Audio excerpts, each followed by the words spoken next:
Cricket உலகத்துல சில பேருக்கு தான் திறமை இருக்கும். ஆனா சில பேருக்கு மட்டும்தான் திறமையோட சேர்ந்து எத்தனை சோதனைகள் வந்தாலும் அதை புன்னையோடு எதிர்கொள்ற பக்குவம் இருக்கும். அப்படிப்பட்ட ஒருத்தரை பத்தி தான் இன்னைக்கு நம்ம பார்க்க போறோம்.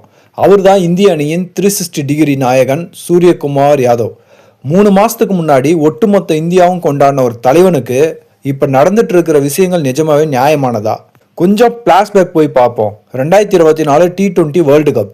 இந்தியா 17 வருஷமா ஒரு T20 உலக கோப்பைக்காக காத்துட்டு இருந்த தவம் கலைஞ்ச அந்த நிமிஷம்.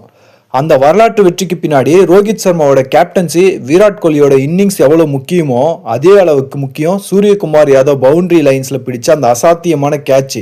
அது மட்டும் இல்லாம அந்த தொடர் முழுக்க ஒரு கேப்டனா, ஒரு சீனியர் பிளேயரா இந்திய அணியை வழிநடத்தி கப்பை தூக்கிறதுக்கு ஒரு மிக முக்கியமான காரணமா சூரியகுமார் யாதவ் இருந்தாரு. ஆனா காலத்தின் சக்கரம் எவ்வளவு வேகமா சொல்லுறது பாருங்க. T20 உலக கோப்பையை ஜெயிச்சு கொடுத்த வெறும் 3 மாசத்துல இந்திய கிரிக்கெட் வட்டாரத்துல அதிரடி மாற்றங்கள் நடக்குது. யாரும் எதிர்பார்க்காத விதமா சூரியகுமார் யாதவை இந்திய T20 அணியோட கேப்டன்சில இருந்து தூக்குறாங்க. அது மட்டும் இல்லாம ஒட்டுமொத்த T20 ஸ்குவாட்ல இருந்தே அவர் நீக்கப்படுறாரு அப்படிங்கிற இந்த செய்தி மிகப்பெரிய அதிர்ச்சியை கொடுக்குது. ஏன் இந்த முடிவு? ஒரு உலகக்கோப்பை ஜெயிச்ச கேப்டனுக்கு கிடைக்க வேண்டிய மரியாதை இதுதானா அப்படின்னு ஃபேன்ஸ் எல்லாரும் கேள்வி கேட்குறாங்க.